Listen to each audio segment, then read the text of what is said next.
فرزند زہرا یہ حالات برے ہیں. کاشانۂ بصیرت ایک ایسا مکمل یوٹیوب چینل جس پر محروم بصارت کے لیے بالخصوص اور تمام افراد کے لیے بالعموم سینکڑوں کی تعداد میں اسلامی کتب دستیاب ہیں. لہذا گزارش ہے کہ آپ اپنی ذمہ داری نبھاتے ہوئے کاشانۂ بصیرت کو سبسکرائب کرنے کے ساتھ ساتھ بیل آئیکن کو پریس کیجئے تاکہ آپ علم کے حصول کے ساتھ ساتھ مذہب اہل بیت کی اشاعت میں بھی اہم کردار ادا کرتے رہیں. کاشانۂ بصیرت.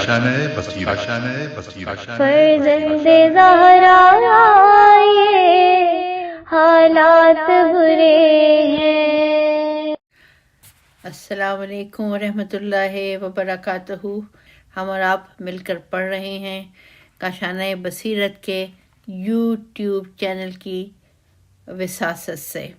تو بغیر کسی تاخیر کے ہم اس کے ترجمہ اور تفسیر کو پڑھنا شروع کرتے ہیں. سورہ نحل.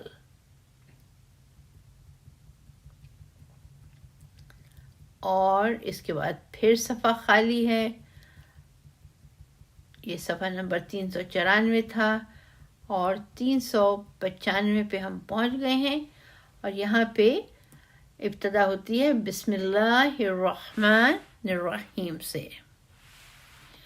اس سورے میں نحل شہد کی مکھی کا ذکر آیا ہے. اسی مناسبت سے اسے سورہ نحل کہتے ہیں. بعض آیات سے پتہ چلتا ہے کہ یہ سورہ اس وقت نازل ہوا جب کفار مکہ کی طرف سے ظلم و ستم اپنی انتہا کو پہنچ چکا تھا. چنانچہ آیت من کفر باللہ من بعد ایمانہ الا من اکرہ وقلبہ مطمئن بالایمان، جو شخص اپنے ایمان کے بعد اللہ کا انکار کرے اس کے لیے سخت عذاب ہے بجز اس شخص کے جسے مجبور کیا گیا ہو اور اس کا دل ایمان سے مطمئن ہو.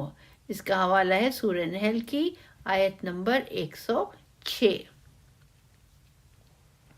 حضرت عمار یاسر کے بارے میں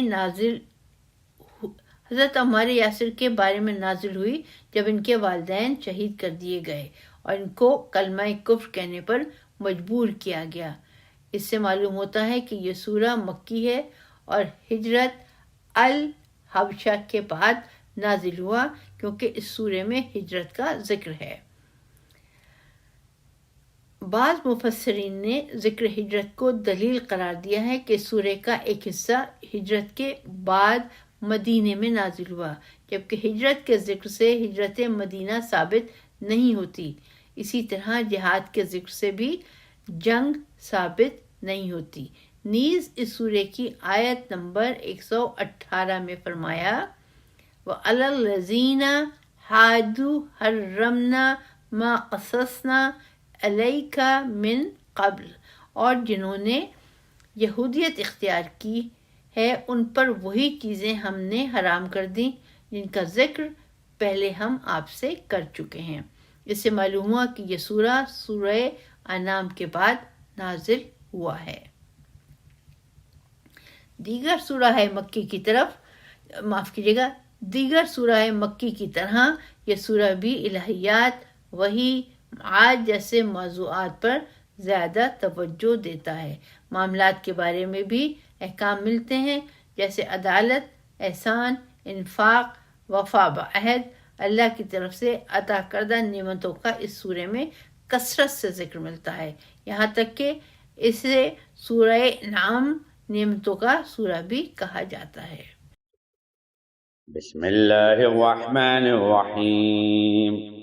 اتی امر اللہ فلا تستعجلوه سبحانہ وتعالی عما یشرکون. بنام خدائے رحمان الرحیم. اللہ کا امر اگر آ گیا پس تم اس میں عجلت نہ کرو، وہ پاک اور بالاتر ہے اس شرک سے جو یہ لوگ کر رہے ہیں. تفسیر آیات. نمبر 1، عطا امر اللہ مشرکین بار بار از راہ طعنہ اور طنز کہتے تھے اگر اللہ کے رسول ہو تو عذاب کیوں نہیں آتا جس کی ہمیں دھمکی دی جا رہی ہے؟ اس کے جواب میں فرمایا جس عذاب و تباہی کا وعدہ تھا اس کا فیصلہ آ گیا۔ رہا یہ سوال کہ وہ کون سا فیصلہ تھا جو اس وقت کفار مکہ کے خلاف آ گیا تھا، جواب دیا جاتا ہے اس کا مطلب یہ ہے کہ مشرکین کی رسوائی کا وقت آ گیا ہے، اور جب کوئی واقعہ قریب الوقوع اور متقین الوقوع ہو تو صیغہ ماضی استعمال کیا جاتا ہے۔ دوسرا جواب یہ ہے کہ اس کا مطلب یہ ہے کہ مسلمانوں کی کامیابی اور مشرکین کی رسوائی کا فیصلہ آ ہی گیا، اور اس فیصلے کے مطابق ہجرت شروع ہو گئی جس سے اسلام کی کامیابی اور کفر کی رسوائی کی ابتدا ہو گئی۔ نمبر 2، سبحانہ و تعالی، کفر کی نابودی میں تاخیر کا سبب یہ نہیں کہ ان کا مشرکانہ عقیدہ صحیح ہے۔ اللہ تعالیٰ مشرکین کے اس زوم سے بالاتر ہے کہ اللہ ان کو شرک کے مرتکب ہونے کے باوجود سزا نہیں دے رہا ہے۔ اہم نکات: اللہ کا امر اپنے وقت پر ضرور آتا ہے۔ ينزل الملائكة بالروح من أمره على من يشاء من عباده أن أنذروا أنه لا إله إلا أنا فاتقون۔ وہ اپنے حکم سے فرشتوں کو روح کے ساتھ اپنے بندوں میں سے جس پر چاہتا ہے نازل کرتا ہے، اس حکم کے ساتھ کہ انہیں تنبیہ کرو کہ میرے سوا کوئی معبود نہیں، لہذا تم میری مخالفت سے بچو۔ تفسیر آیات ہیڈنگ، پہلا پوائنٹ، ينزل الملائکۃ، اللہ ہر قسم کے شرک سے بالاتر ہے۔ وہ فرشتوں کو الروح من امرہ کے ساتھ نازل فرماتا ہے۔ وہ روح جس کا تعلق امر خدا سے ہے۔ اللہ فرشتوں کو اس روح کے ساتھ نازل فرماتا ہے جس کا تعلق عالم امری سے ہے، وہی لے کر نازل ہوتے ہیں۔ واضح رہے عالم خلق اور عالم امر دو چیزیں ہیں۔ تمام خلق کا تعلق ایجاد نظام سے ہے اور عالم امر کا تعلق بقائے نظام سے ہے۔ خلقت کے بعد کائنات کے نظام کو برقرار رکھنے کے لیے امر خدا کار فرما ہوتا ہے۔ الروح سے وہی روح مراد ہے جس سے زندگی اور حیات ملتی ہے۔ فرشتے عالم امری سے متعلق حیات آفرین چیزیں لے کر انبیاء علیہ السلام پر نازل ہوتے ہیں۔ من یشاء من عبادہ، اپنے بندوں میں سے جس پر چاہتا ہے نازل کرتا ہے۔ واضح رہے کہ اللہ کی مشیت اندھی بانٹ نہیں، اللہ کی چاہت اور مشیت حکیمانہ ہوتی ہے، جو اس کا اہل ہے اسی کو چاہتا ہے۔ اللہ عالم حیث یجعل الرسالۃ، اللہ ہی بہتر جانتا ہے کہ اپنی رسالت کہاں رکھے۔ اس کا حوالہ ہے سورہ انعام آیت نمبر 124۔ نمبر 2 پوائنٹ، انذرو، یہ جملہ قرینہ ہے کہ یہ فرشتے جس حیات آفرین حکم کے ساتھ نازل ہوتے ہیں وہ حیات آفرین حکم لا الہ الا اللہ پر مشتمل ہے۔ اس کا حوالہ ہے سورہ محمد آیت نمبر 19۔ اہم نکات: نمبر 1، فرشتے انبیاء پر حیات آفرین امور لے کر اترتے ہیں۔ نمبر 2، توحید اور تقوی انسان کے لیے حیات آفرین ہے۔ نمبر 3، تمام عقائد توحید میں اور تمام احکام تقوی میں مضمر ہیں۔ خلق السماوات والأرض بالحق تعالى عما يشركون۔ اللہ نے آسمانوں اور زمین کو برحق پیدا کیا ہے، اور جو شرک یہ لوگ کرتے ہیں اللہ اس سے بالا تر ہے۔ تفسیر آیات، اس کائنات کا بیہودہ نہ ہونا اس بات کی دلیل ہے کہ یہ کائنات ایک حکیمانہ نظام کے تحت ایک حکیمانہ مقصد کی طرف رواں دواں ہے، اور یہ دلیل ہے اس بات کی کہ نظام دہندہ ایک ہی ذات ہے۔ اگر یہاں اللہ کے ساتھ کوئی شریک ہوتا تو یہ نظام حکیمانہ نہ رہتا، بلکہ اذل وذهب كل الہ بما خلق ولعلى بعضهم على بعض۔ اگر ایسا ہوتا تو ہر معبود اپنی مخلوقات کو لے کر جدا ہو جاتا اور ایک دوسرے پر چڑھائی کر دیتا۔ اس کا حوالہ ہے سورہ مامون آیت نمبر 91۔ واضح رہے آسمانوں اور زمین کو برحق پیدا کرنے کا مطلب یوم حساب، یوم عدالت، قیامت ہے۔ یوم عدالت و انصاف نہ ہونے کی صورت میں کائنات کی خلقت عبث ہو جاتی ہے، بالحقی نہیں ہوتی۔ چنانچہ سورہ حجر آیت نمبر 85 میں آیا ہے، سورہ حجر آیت نمبر 85 میں آیا ہے، وما خلقنا السماوات والارض وما بینہما الا بالحق کے بعد فرمایا وَإِنَّ السَّاعَةَ لَآتِيَةٌ، اور ہم نے آسمانوں اور زمین اور ان کے درمیان موجودات کو برحق پیدا کیا ہے اور قیامت یقیناً آنے والی ہے۔ اہم نکات: کائنات کی ساخت گواہی دیتی ہے کہ اللہ کے ساتھ کوئی شریک نہیں ہے۔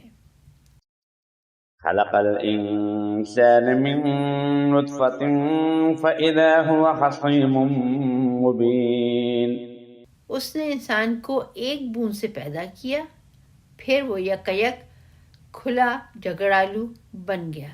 تفسیر آیات: باوجود کہ انسان کو ایک نطفے جیسی بوند سے پیدا کیا گیا ہے، اس کی سرکشی اور گستاخی کا یہ حال ہے کہ وہ اللہ سے جھگڑنے لگ گیا۔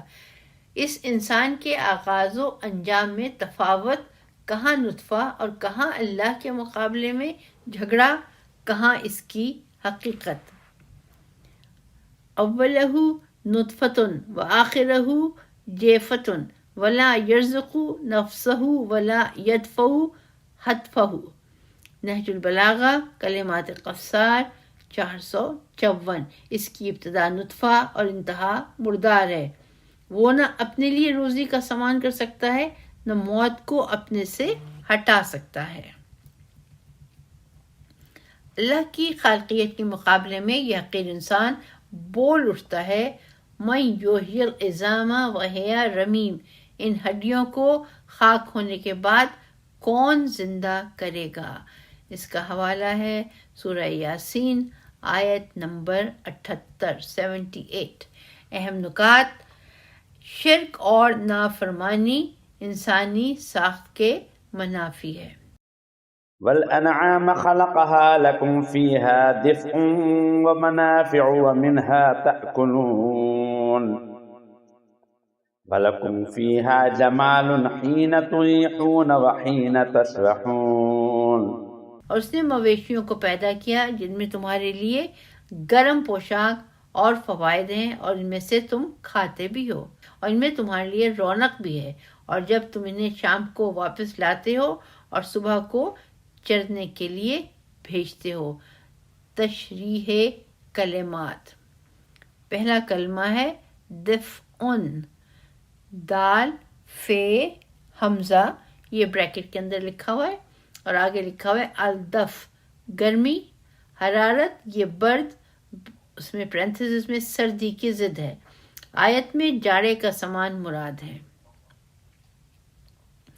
دوسرا کلمہ تحریر ہے تریحونا، بریکٹ میں ہے رے واو ہے، اس کے آگے لکھا ہوا ہے الاراحہ، چوپاؤں کا شام کے وقت واپس لانا۔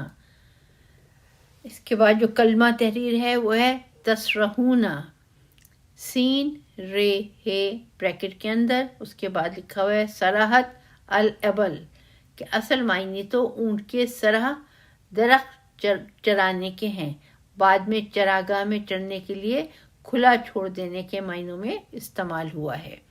ہیڈنگ تفسیر آیات۔ ان آیات میں یہ بتانا مقصود ہے اے مشرکو، تمہاری زندگی کا سامان فراہم کرنے والا اللہ ہے، نہ تمہارے ارباب۔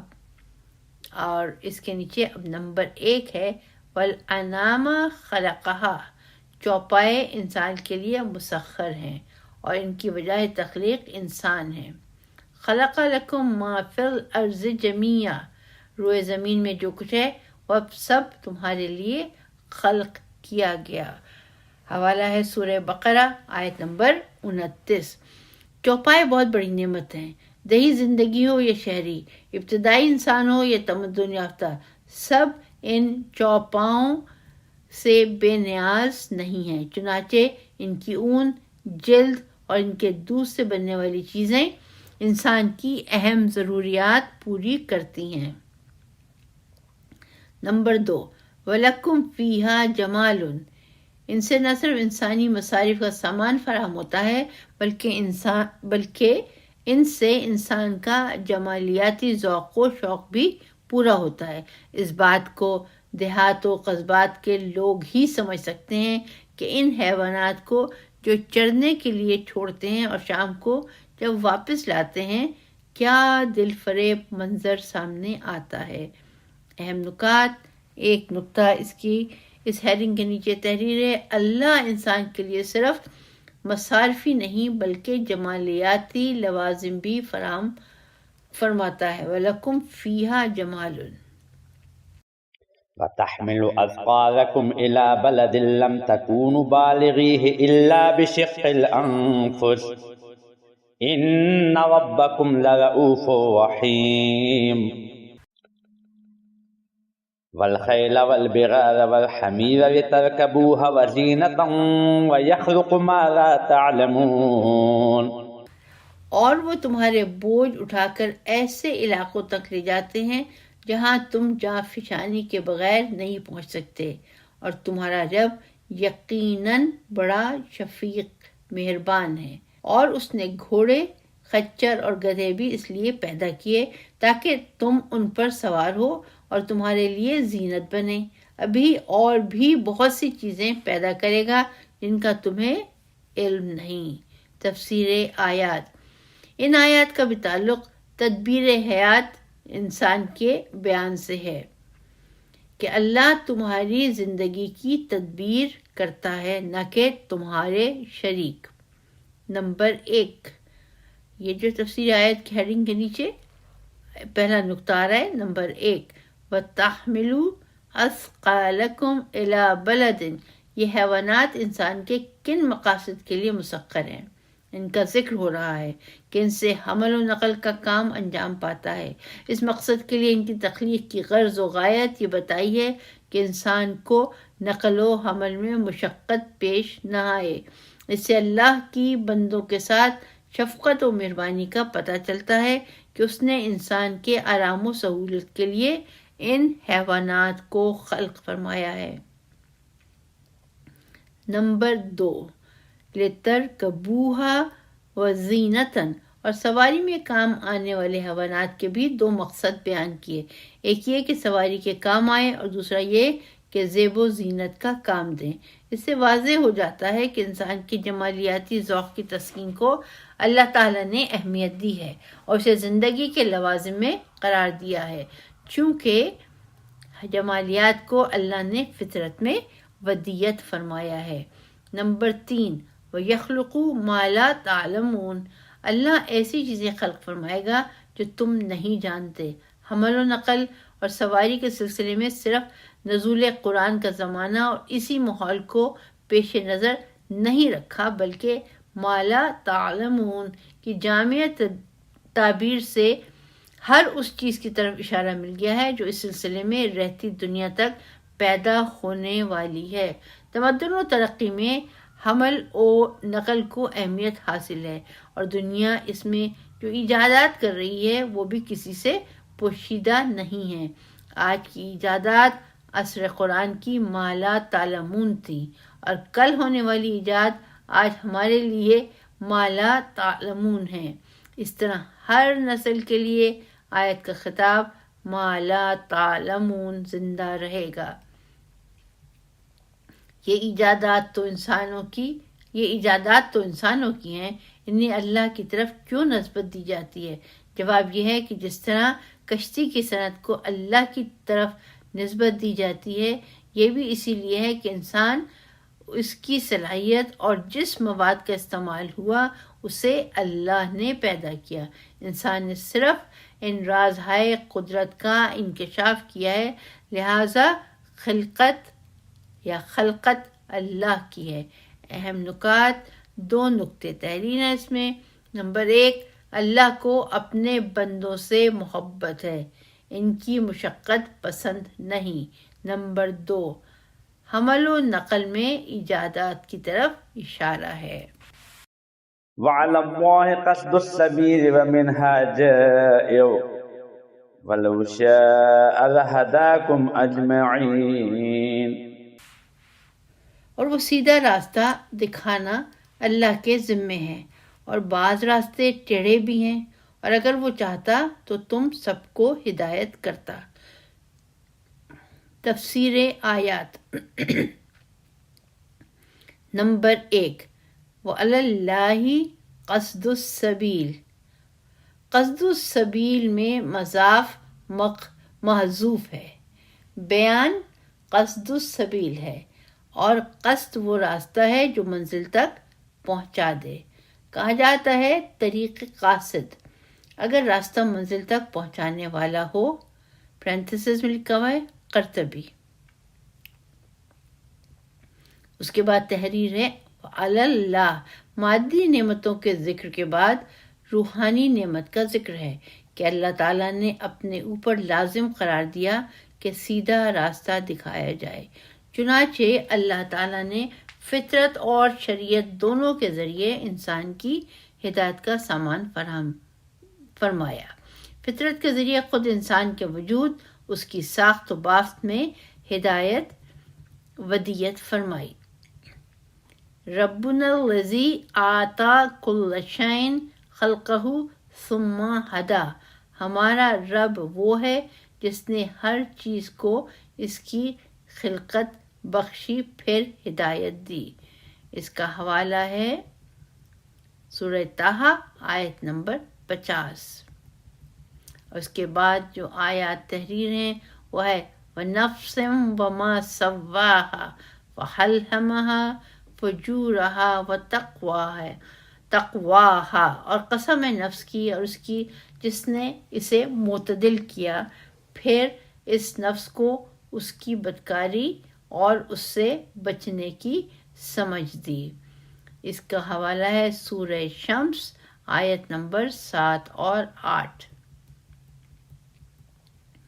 اسی طرح راستہ دکھا کر اس انسان کو آزاد چھوڑ دیا کہ خود مختارانہ طریقے پر یا اپنے راستے کا خود انتخاب کرے۔ اس کے بعد آیت تحریر ہے اِنَّا هَدَيْنَاهُ السَّبِيلَ اِمَّا شَاكِرًا وَإِمَّا كَفُورًا۔ یہ ہے سورہ دہر کی آیت نمبر 3۔ ترجمہ، ہم نے اسے راستے کی ہدایت کر دی، خواہ شکر گزار بنے اور خواہ ناشکرا۔ اس کے بعد اگلی آیت تحریر ہے اِنَّا عَلَيْنَا لَلْہُدَىٰ۔ حوالہ ہے سورہ لیل آیت نمبر 12۔ معنی ہے راستہ دکھانا یقیناً ہماری ذمہ داری ہے۔ اور اس کے بعد ایک اور آیت تحریر ہے ثُمَّ السَّبِيلَ يَسَّرَهُ، پھر اس کے لیے راستہ آسان بنا دیا۔ اس کا حوالہ ہے سورہ عبس آیت نمبر 20۔ تو ہم پڑھ رہے ہیں یہ تفسیر آیات۔ اب اس کا آ جاتا ہے دوسرا پوائنٹ، وَلَوْ شَاءَ لَهَدَاكُمْ۔ چنانچہ امتحان اور استحقاق کے لیے ضروری تھا کہ انسان خود مختار ہو۔ اگر جبری ہدایت منشائے خداوندی ہوتی تو سب کی ہدایت ہو جاتی، مگر اس جبری ہدایت کی قیمت کچھ نہ تھی، جیسے بے حس پتھر جسے آپ جہاں چاہے رکھ دیں، یا ایک گدھا جسے جہاں چاہے باندھ دیں۔ صاحب تفسیر مراغی وَلَوْ شَاءَ لَهَدَاكُمْ أَجْمَعِينَ کے ذیل میں لکھتے ہیں اگر اللہ چاہتا تو تمہیں اپنی اجتماعی زندگی میں چونٹی اور شہد کی مکھی کی طرح بنا دیتا یا فرشتوں کی طرح صرف عبادت کی صلاحیت دے کر خلق فرماتا، پھر تم معصیت کی طرف رخ کرتے، نہ ہی شر تم سے صادر ہوتا۔ اللہ نے چاہا ہے کہ تم خود مختاری کے ساتھ اپنے اعمال انجام دو۔ واضح رہے انسان کا اپنے عمل میں خود مختار ہونا نہ جبر ہے نہ تفویض، یہ شیعہ مسلمہ عقیدہ ہے۔ اہم نکات: نمبر 1، راہ راست پر لانے کے لیے اللہ جبر نہیں کرتا۔ نمبر 2، ہدایت اور رہنمائی کو اللہ نے اپنے ذمے لیا ہے۔ هو الذي أنزل من السماء ماء لكم منه شراب ومنه شجر فيه تسيمون ينبت لكم به الزرع والزيتون والنخيل والأعناب ومن كل الثمرات إن في ذلك لآية لقوم يتفكرون۔ وہی ہے جس نے آسمان سے پانی برسایا، جس سے تمہیں پینے کو ملتا ہے، اور اس سے درخت اگتے ہیں جن میں تم جانور چراتے ہو، جس سے وہ تمہارے لیے کھیتیاں، زیتون، کھجور، انگور اور ہر قسم کے پھل اگاتا ہے۔ غور و فکر سے کام لینے والوں کے لیے ان چیزوں میں یقیناً نشانی ہے۔ تشریح کلمات: جو کلمہ یہاں پہ تحریر ہے وہ ہے تسیمونا، بریکٹ میں لکھا ہوا ہے سین واو میم، اور اس کے بعد لکھا ہوا ہے الصوم کے معنی، الصوم کے معنی الف لام سین واو میم، اس کے اوپر اعراب نہیں ہے، کے معنی کسی چیز کی طلب میں جانے کے ہیں، پس اس کا مفہوم 2 اجزاء سے مرکب ہے، طلب اور جانا۔ سامتل ابل، اونٹ چراگاہ میں چرنے کے لیے چلے گئے۔ تفسیر آیات: نمبر 1، هو الذی انزل من السماء، مذکورہ پھلوں کی فراہمی اہل فکر کو بتاتی ہے کہ اندھے اتفاق اور ناداں بے شعور طبیعت کا کام نہیں ہے، بلکہ ان چیزوں کی فراہمی کے پیچھے ایک شعور ارادہ کار فرما ہے، ورنہ آسمان سے برسنے والا پانی انسان اور روئے زمین پر موجود باقی چیزوں کے لیے مفید و مناسب نہ ہوتا۔ زمین سے اگنے والی چیزوں کا انسان اور باقی جانوروں کے مزاج اور طبیعت کے عین مطابق اور مفید ہونا بھی ضروری نہ تھا، لہٰذا ان مختلف چیزوں کا ایک دوسرے کے لیے ضروری ہونا اور باہم موافق طبع ہونا بتاتا ہے کہ ان چیزوں کی تخلیق کے پیچھے ایک حکیمانہ ذہن کار فرما ہے جو اس نظام کی تدبیر کر رہا ہے۔ نمبر 2، یثبت لکم بہ الزرع، کھیتی کی افادیت اور زیتون، کھجور اور انگور کے انسانی جسم کی ساخت و بافت کے ساتھ نہایت سازگار ہونے کی وجہ سے ممکن ہے ان کا خاص طور پر ذکر ہوا ہو۔ نمبر 3، ان فی ذالک لآیۃ، ان چیزوں میں صاحبان فکر کے لیے دلیل موجود ہے کہ انسان کی تدبیر اللہ کے ہاتھ ہے۔ مشرکین کے نزدیک بھی خالق اللہ ہے۔